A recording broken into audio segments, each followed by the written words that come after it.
गांव की एक सुनहरी सुबह, जब सूरज की पहली किरणें धरती को छू रही थीं, एक अनोखी प्रेम कहानी का आरंभ हो रहा था। इस कहानी के मुख्य पात्र थे सविता, एक सुंदर और साहसी महिला, और नरेश, जो एक सांप की तरह दिखता था, लेकिन उसके दिल में एक इंसान की भावना थी। गांव में कोई नहीं जानता था कि नरेश असल में एक सांप है, जो एक जादुई शक्ति के कारण मानव रूप धारण कर चुका है। सविता की मासूमियत और खूबसूरती ने नरेश का दिल जीत लिया था। जब वे पहली बार मिले तो नरेश ने महसूस किया कि सविता उसे एक नई जिंदगी दे सकती है। गांव में सभी लोग अपनी अपनी जिंदगी में व्यस्त थे, लेकिन सविता की आंखों में एक अलग चमक थी। वह हर सुबह नदी के किनारे बैठती और सपनों में खो जाती। उसकी मासूमियत ने नरेश को खींचा और वह अक्सर उसे दूर से देखता रहा। जैसे जैसे कहानी आगे बढ़ती है, सविता और नरेश का प्यार गहराता है। लेकिन क्या गांव वाले इस प्रेम कहानी को स्वीकार करेंगे? क्या सविता और नरेश के प्यार को सामाजिक दबाव और पूर्वाग्रहों का सामना करना पड़ेगा? यह कहानी सिर्फ एक प्रेम कहानी नहीं है, बल्कि यह प्यार की ताकत और उसकी सीमाओं को चुनौती देने की कहानी है। नमस्कार दोस्तों, एक दिन एक घने जंगल के बीच एक पुराना और रहस्यमयी पेड़ खड़ा था। उस पेड़ के नीचे एक सांप का निवास था, जिसका नाम था नागेश। नागेश साधारण सांप नहीं था, उसे वर्षों से एक विशेष शक्ति प्राप्त थी। वह किसी भी समय मानव रूप धारण कर सकता था। उसकी दुनिया शांत और निराश्रय थी, लेकिन उसकी जिंदगी में कुछ ऐसा नहीं था जिसे वह खुशी कह सके। एक दिन नागेश जंगल के किनारे घूम रहा था। तभी उसकी नजर एक सुंदर महिला पर पड़ी। उसका नाम था सविता। सविता गांव की एक सामान्य महिला थी, लेकिन उसकी सरलता और मासूमियत में एक अद्भुत आकर्षण था। नागेश ने पहली बार किसी इंसान को इतने करीब से देखा था और उसके दिल में कुछ अजीब सा महसूस हुआ। नागेश पहली बार मोह का अनुभव कर रहा था। उसने कभी नहीं सोचा था कि वह एक इंसान के प्रति इस तरह आकर्षित हो सकता है। वह सविता को देखकर मंत्रमुग्ध हो गया। अब वह सोचने लगा कि अगर वह मानव रूप में होता तो सविता से मिल सकता था। इसी ख्याल के साथ नागेश ने एक बड़ा फैसला लिया। वह आदमी का रूप धारण करेगा और सविता के जीवन में प्रवेश करेगा। नागेश अब हर दिन सविता को देखने के लिए उस जगह पर आता था, जहां वह अक्सर बैठकर नदी के किनारे के पेड़ के नीचे आराम करती थी। सविता को देखकर नागेश की इच्छा और बढ़ती जा रही थी। वह जानता था कि सांप के रूप में वह सविता के पास नहीं जा सकता, लेकिन उसकी जादुई शक्ति उसे यह अवसर दे सकती थी। एक दिन नागेश ने आखिरकार फैसला कर लिया।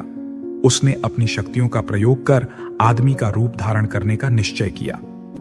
एक दिन जब सविता नदी किनारे पेड़ के नीचे बैठी थी, तो नरेश ने हिम्मत जुटाई और उसके पास जाकर बात करने की कोशिश की। नमस्ते, मैं नरेश हूं। मैं पास के गांव से हूं और यहां अक्सर शांति की तलाश में आता हूं, नरेश ने नम्रता से कहा। सविता ने ऊपर देखा और हल्की मुस्कान के साथ जवाब दिया, नमस्ते, मैं सविता हूं। आप यहां नए लगते हो, पहले कभी नहीं देखा आपको। नरेश ने सोचा कि उसकी योजना सही दिशा में जा रही है। दोनों में धीरे धीरे बातचीत शुरू हो गई। सविता एक सरल स्वभाव की महिला थी, जो किसी से भी आसानी से घुल मिल जाती थी। नरेश ने सविता से उसके गांव और उसकी दिनचर्या के बारे में पूछा, और उसने भी बिना किसी झिझक के सब कुछ बताया। नरेश हर शब्द को ध्यान से सुन रहा था। उसके लिए यह पहला मौका था कि वह सविता के इतने करीब था। उसकी दिल की धड़कनें तेज हो रही थीं, लेकिन वह खुद को शांत बनाए रखने की कोशिश कर रहा था। सविता को नरेश की बातें अच्छी लग रही थीं और उसे इस नए व्यक्ति से कुछ अजीब सा आकर्षण महसूस हो रहा था, लेकिन वह समझ नहीं पा रही थी क्यों। नरेश और सविता की पहली मुलाकात के बाद दोनों के बीच एक सहज दोस्ती शुरू हो गई। नरेश अब रोज सविता से मिलने की कोशिश करता और सविता भी उसकी मौजूदगी से खुद को अकेला नहीं महसूस करती थी। धीरे धीरे उनकी बातें बढ़ने लगीं।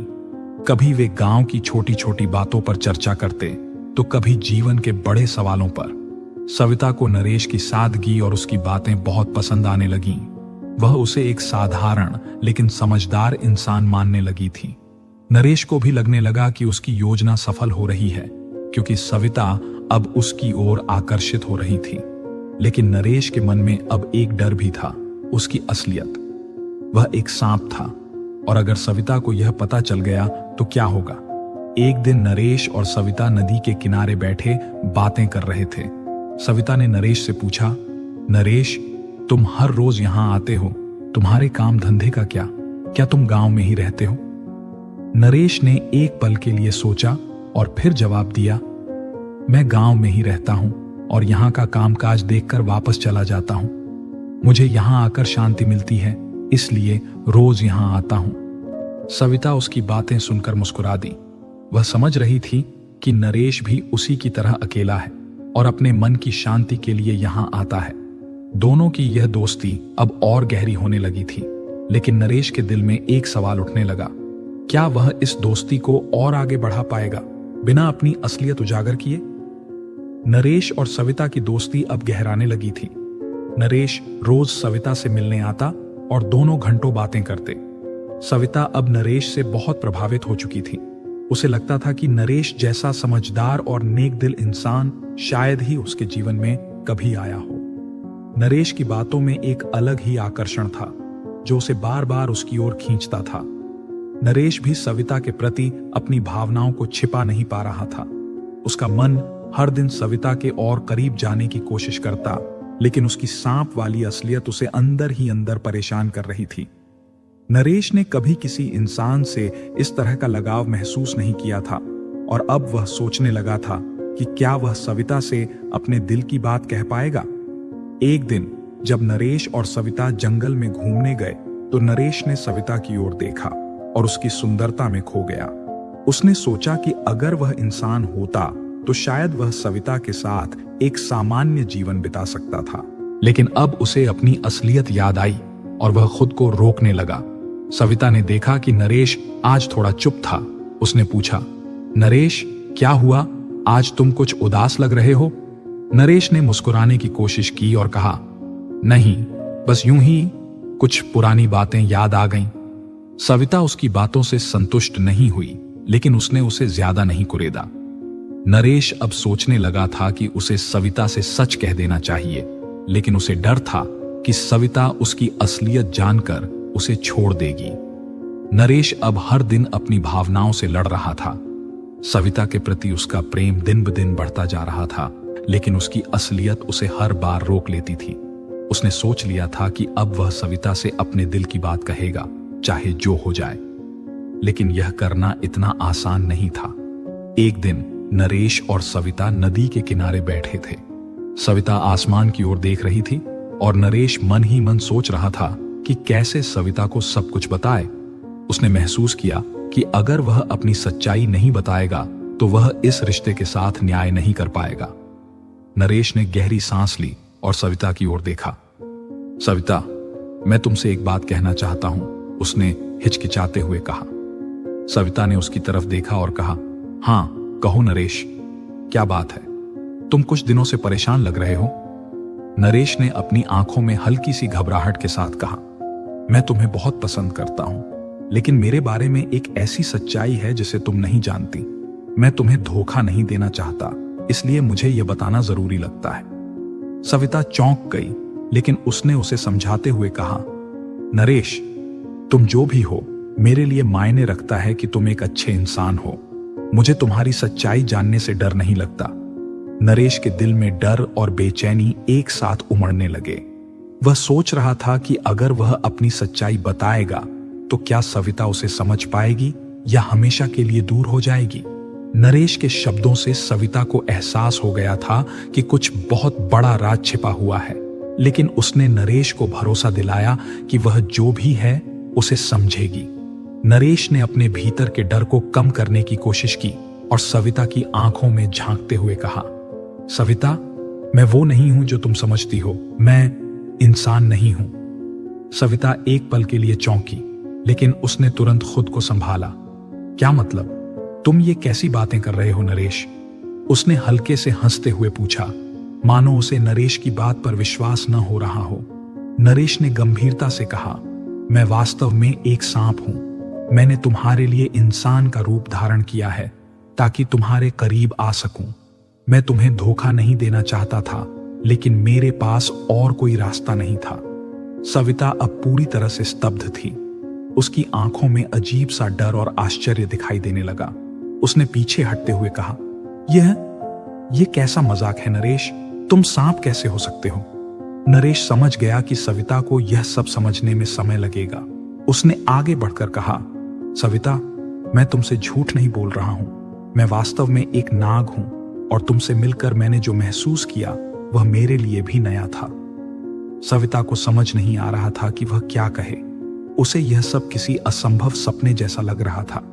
उसके मन में डर, शक और असमंजस की लहरें चलने लगीं। क्या यह सब सच था या फिर नरेश उसे किसी जादू से भ्रमित कर रहा था? नरेश की सच्चाई सुनने के बाद सविता का दिल घबराहट से भर गया था। वह सोच नहीं पा रही थी कि नरेश, जो उसके लिए एक साधारण युवक था, वास्तव में एक सांप हो सकता है। उसने अपने दिल में उठ रहे सवालों को रोकने की कोशिश की, लेकिन उसकी आंखों में डर साफ झलक रहा था। सविता ने कुछ दूर हटकर नरेश से कहा, अगर तुम सच में एक सांप हो तो मैंने तुम पर कैसे भरोसा किया? यह कैसे मुमकिन है? नरेश ने धीरे धीरे उसकी ओर बढ़ते हुए कहा, मैंने तुमसे कुछ भी छिपाने की कोशिश नहीं की थी सविता। मुझे बस तुम्हारे करीब आने का एक मौका चाहिए था, इसलिए मैंने इंसान का रूप धारण किया। मैं जानता हूं कि यह सब तुम्हारे लिए असंभव और डरावना लग रहा है, लेकिन मेरे लिए तुम्हारा प्यार सच्चा है। सविता के दिल में भावनाओं का बवंडर चल रहा था। वह नरेश को समझने की कोशिश कर रही थी, लेकिन यह सच्चाई इतनी अजीब और भयानक थी कि उसे खुद पर यकीन नहीं हो रहा था। उसने अपनी भावनाओं को संभालने के लिए नरेश से दूरी बनाते हुए कहा, मुझे कुछ समय चाहिए, यह सब बहुत अचानक है। नरेश ने उसकी बात समझते हुए कहा, मैं तुम्हें समय दूंगा सविता। मैं जानता हूं कि यह आसान नहीं है, लेकिन मेरा प्यार सच्चा है और मैं तुम्हारे फैसले का इंतजार करूंगा। सविता ने धीरे से सिर हिलाया और वहां से चली गई, लेकिन उसके मन में कई सवाल उमड़ रहे थे। क्या वह नरेश की असलियत को स्वीकार कर पाएगी? क्या एक सांप से प्यार करना संभव है? यह सब उसे एक असमंजस की स्थिति में छोड़ गया। सविता के मन में नरेश की सच्चाई जानने के बाद असमंजस गहराता जा रहा था। वह अपने घर वापस लौट आई, लेकिन नरेश के बारे में सोचते हुए उसका मन शांत नहीं हो रहा था। वह नरेश के साथ बिताए पलों को याद कर रही थी, उसकी सादगी, उसकी बातें और वह लगाव जो उसने महसूस किया था। लेकिन अब यह जानकर कि नरेश एक इंसान नहीं बल्कि एक सांप है, उसके लिए यह सब समझना और स्वीकार करना बहुत मुश्किल हो गया था।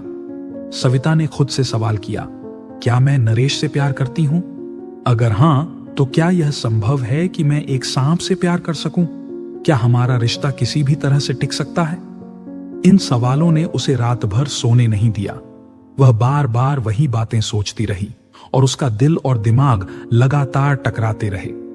एक तरफ उसकी भावनाएं नरेश के प्रति खिंचाव महसूस कर रही थीं, लेकिन दूसरी तरफ उसकी इंसानी सोच उसे डर और शक में डाल रही थी। दूसरी ओर नरेश अब हर दिन सविता का इंतजार करता, लेकिन वह उससे मिलने नहीं आ रही थी। नरेश के मन में डर था कि शायद उसने सविता को खो दिया है। वह जानता था कि उसकी सच्चाई बहुत भारी थी, लेकिन उसने यह भी उम्मीद लगाई थी कि सविता उसके प्यार को समझेगी और स्वीकार करेगी। कुछ दिनों बाद सविता ने खुद को समझाते हुए सोचा कि उसे नरेश से फिर से मिलना चाहिए। वह अब तक इस कशमकश में थी कि क्या सही है और क्या गलत, लेकिन वह यह समझने के लिए नरेश से और बात करना चाहती थी। कुछ दिनों बाद सविता ने अपनी हिम्मत जुटाई और नरेश से मिलने का फैसला किया। वह अब भी असमंजस में थी, लेकिन वह इस कशमकश को और ज्यादा सहन नहीं कर सकती थी। वह जानना चाहती थी कि नरेश वास्तव में कौन है और क्या उनके बीच का संबंध किसी वास्तविकता पर आधारित हो सकता है। सविता नदी किनारे उसी पेड़ के नीचे पहुंची जहां नरेश रोज उसका इंतजार करता था। नरेश ने सविता को आते देखा और उसकी आंखों में राहत और खुशी की चमक आ गई। वह तुरंत उठकर सविता के पास गया और कहा, सविता, मुझे पता था तुम जरूर आओगी। मैं समझता हूं कि मेरे बारे में जानकर तुम्हें धक्का लगा होगा। सविता ने गहरी सांस ली और कहा, हां नरेश, यह सच है। तुम्हारी असलियत जानकर मैं बहुत घबरा गई थी। मैं अब भी समझ नहीं पा रही हूं कि यह सब कैसे संभव है, लेकिन मैंने बहुत सोचा और मुझे तुमसे यह सब जानना जरूरी लगा। नरेश ने सविता की आंखों में देखा और गंभीरता से कहा, सविता, मैं तुम्हें कभी दुखी नहीं करना चाहता था। मैंने इंसान का रूप इसलिए धारण किया ताकि तुमसे प्यार कर सकूं। मुझे नहीं पता था कि मेरी असलियत एक दिन हमारे बीच इस तरह की दीवार खड़ी कर देगी। लेकिन मेरा प्यार सच्चा है, मैं वही हूं, बस रूप बदल गया है। सविता ने शांत स्वर में कहा, नरेश, यह सब बहुत कठिन है। एक इंसान और सांप के बीच रिश्ता कैसे हो सकता है? यह प्रकृति के नियमों के खिलाफ है। मैं यह नहीं कह सकती कि तुम्हारे प्रति मेरी भावनाएं बदल गई हैं, लेकिन इस सच्चाई के साथ जीना मेरे लिए आसान नहीं होगा। नरेश चुप हो गया। वह जानता था कि सविता के सामने एक बहुत बड़ा सवाल था, जिसका जवाब आसान नहीं था। उसने सविता से कहा, मैं तुम्हें जबरदस्ती किसी फैसले के लिए मजबूर नहीं करूंगा। तुम्हें जो सही लगे वही करो। मैं तुम्हारे फैसले का सम्मान करूंगा। सविता के मन में अब भी एक गहरी दुविधा थी, लेकिन वह समझ गई थी कि नरेश उससे सच्चा प्रेम करता है। अब सवाल यह था कि क्या वह इस असाधारण रिश्ते को स्वीकार कर पाएगी या फिर इसे हमेशा के लिए खत्म कर देगी। सविता और नरेश की मुलाकात के बाद सविता के मन में जज्बात और सवालों का तूफान चल रहा था। वह समझ गई थी कि नरेश का प्यार सच्चा है, लेकिन एक सांप और एक इंसान के बीच का रिश्ता उसके लिए कितना मुश्किल होगा, यह भी उसे समझ में आ रहा था। कुछ दिनों तक वह नरेश से नहीं मिली, लेकिन उसके मन में नरेश की यादें ताजा थीं। आखिरकार एक दिन उसने निर्णय लिया। वह फिर से नदी के किनारे नरेश से मिलने गई। जब नरेश ने उसे देखा तो उसकी आंखों में खुशी और उम्मीद की चमक आ गई। सविता, तुम वापस आई हो? नरेश ने कहा। उसकी आवाज में राहत थी। सविता ने गहरी सांस ली और कहा, हां, मैंने बहुत सोचा। मुझे पता है कि तुम एक सांप हो, लेकिन मैं तुम्हें यह बताना चाहती हूं कि मैं तुमसे प्यार करती हूं। नरेश की आंखों में चमक आ गई। सविता, क्या तुम सच में यह कह रही हो? तुम्हें पता है कि यह रिश्ता कितना मुश्किल हो सकता है? सविता ने सिर हिलाया और कहा, मुझे पता है, लेकिन क्या प्यार में चुनौतियां नहीं होती? अगर हम इस प्यार को सही मानते हैं तो हम इसे क्यों नहीं आजमाते? नरेश ने धीरे से कहा, अगर तुम सच में चाहती हो तो मैं तुम्हारे साथ हर चुनौती का सामना करूंगा, लेकिन हमें सावधान रहना होगा। दुनिया हमें समझ नहीं पाएगी। सविता ने मुस्कुराते हुए कहा, मैं जानती हूं, लेकिन मैं तुम्हारे साथ हर कदम पर रहूंगी। सविता और नरेश का रिश्ता अब एक नए मुकाम पर पहुंच चुका था। एक दिन गांव के चौक पर एक बड़ा समारोह हुआ, जिसमें सभी लोग जुटे थे। सविता ने नरेश से कहा, यह सही समय है कि हम सबके सामने अपने रिश्ते को स्वीकार करें। नरेश थोड़े घबरा गया, लेकिन सविता की हिम्मत देखकर उसने हिम्मत जुटाई। जब सविता ने सबके सामने नरेश का हाथ थाम कर कहा, यह नरेश है और मैं उससे प्यार करती हूं। वह एक सांप है, लेकिन वह मेरे लिए एक इंसान से बढ़कर है, तो सबकी नजरें उन पर स्थिर हो गईं। कुछ लोग चकित थे, जबकि कुछ ने मुंह चिढ़ाया। गांव के मुखिया ने खड़ा होकर कहा, सविता, तुम यह क्या कह रही हो? तुम एक सांप से प्यार कर रही हो? यह तो असंभव है। सविता ने आत्मविश्वास से कहा, प्यार की कोई सीमा नहीं होती। नरेश ने मुझे सच्चा प्यार दिया है। क्या आपको सच में यह नहीं दिखता? लोगों की बातों का कोई अंत नहीं था। कुछ ने सविता को समझाने की कोशिश की, जबकि अन्य ने नरेश को अपशब्द कहे। नरेश ने महसूस किया कि सविता के लिए यह सब कितना कठिन हो रहा है। वह चाह रहा था कि वह सविता को इस स्थिति से बचा सके। सविता और नरेश के रिश्ते का खुलासा गांव में एक बड़ी हलचल पैदा कर गया। कुछ लोग उनके समर्थन में खड़े थे, लेकिन अधिकतर ने इस रिश्ते को गलत ठहराया। गांव के युवा एकजुट होकर सविता के खिलाफ साजिशें करने लगे। उन्होंने कहा, अगर सविता ने अपने फैसले को नहीं बदला तो हम उसे गांव से बाहर निकाल देंगे। सविता और नरेश को यह सब सुनकर बेहद दुख हुआ, लेकिन उन्होंने हार नहीं मानी। एक रात जब सब कुछ शांत था, नरेश ने सविता से कहा, हमारे खिलाफ जो लोग हैं उन्हें दिखाना होगा कि हम कितने मजबूत हैं। हमें एकजुट रहना होगा। सविता ने सहमति जताई। हमारे प्यार में इतनी ताकत है कि कोई भी इसे खत्म नहीं कर सकता, लेकिन हमें सावधान रहना होगा। अगले दिन सविता ने गांव के सभी लोगों को एकत्रित किया और कहा, मैं जानती हूं कि आप सब नरेश के बारे में क्या सोचते हैं, लेकिन मैं आपको दिखाना चाहती हूं कि प्यार किसी भी रूप में हो सकता है। सविता ने गांव वालों को समझाने की कोशिश की कि नरेश उसका सच्चा साथी है और उसने उसके लिए बहुत कुछ किया है, लेकिन लोगों ने उसकी बातें सुनने से इनकार कर दिया और नरेश को गालियां देने लगे। उस दिन नरेश ने भी साहस दिखाते हुए कहा, आप सब मुझे सांप मानते हैं, लेकिन मैं सविता को एक इंसान की तरह प्यार करता हूं। क्या आप मेरी भावनाओं को समझने की कोशिश करेंगे? लेकिन गांव के लोग और भी भड़क गए। उन्होंने कहा, तुम एक सांप हो और तुम्हारे प्यार का कोई मूल्य नहीं है। सविता और नरेश के खिलाफ गांव वालों की नाराजगी बढ़ती जा रही थी, लेकिन उन दोनों ने हार नहीं मानी। एक दिन सविता ने सोचा कि क्यों ना वे अपने प्यार की शक्ति को साबित करने के लिए कुछ विशेष करें। उसने नरेश से कहा, हमें कुछ ऐसा करना होगा जो लोगों को हमारे प्यार की सच्चाई दिखाए। नरेश ने पूछा, क्या तुम क्या सोच रही हो? सविता ने एक योजना बनाई। उसने गांव में एक बड़ा उत्सव आयोजित करने का निर्णय लिया, जिसमें सभी लोग आमंत्रित होंगे। उसका मानना था कि जब लोग एक साथ होंगे तो शायद वे नरेश की सच्चाई को समझ सकेंगे। उत्सव के दिन सविता ने नरेश को अपने साथ मंच पर बुलाया। उसने सभी गांव वालों से कहा, आज हम एक नई शुरुआत करने जा रहे हैं। मैं आपको दिखाना चाहती हूं कि नरेश का प्यार कितना सच्चा है। सविता ने नरेश के साथ कुछ खूबसूरत नृत्य प्रस्तुत किया। उन्होंने अपने प्यार की कहानी को नृत्य के माध्यम से व्यक्त किया। गांव के लोग धीरे धीरे उनकी प्रस्तुति में शामिल होने लगे। कुछ ने उनकी नृत्य की खूबसूरती को सराहा। जब गांव के बुजुर्गों ने इस बैठक में भाग लिया और उनकी बातों को ध्यान से सुना, एक बुजुर्ग ने कहा, हमारे समाज में प्यार की कोई सीमा नहीं होनी चाहिए। हमें समझना होगा कि प्यार सभी रूपों में होता है। सविता ने इस नए समर्थन को देखकर कहा, आप सबका धन्यवाद। अगर हम सब एकजुट होकर यह लड़ाई लड़ें तो हम दिखा सकते हैं कि प्यार की ताकत सब कुछ बदल सकती है। नरेश ने भी इस मौके का लाभ उठाया। उसने कहा, हम एक उदाहरण बनना चाहते हैं कि प्यार सभी सीमाओं को पार कर सकता है। हम सभी के लिए यह एक नया सबक होगा। इसके बाद गांव में एक विशेष कार्यक्रम आयोजित करने का निर्णय लिया गया, जिसमें सविता और नरेश की प्रेम कहानी को सभी के सामने रखा जाएगा। यह कार्यक्रम गांव की एकता और समर्थन का प्रतीक होगा। सविता और नरेश का कार्यक्रम गांव में एक उत्सव के रूप में मनाने का निर्णय लिया गया।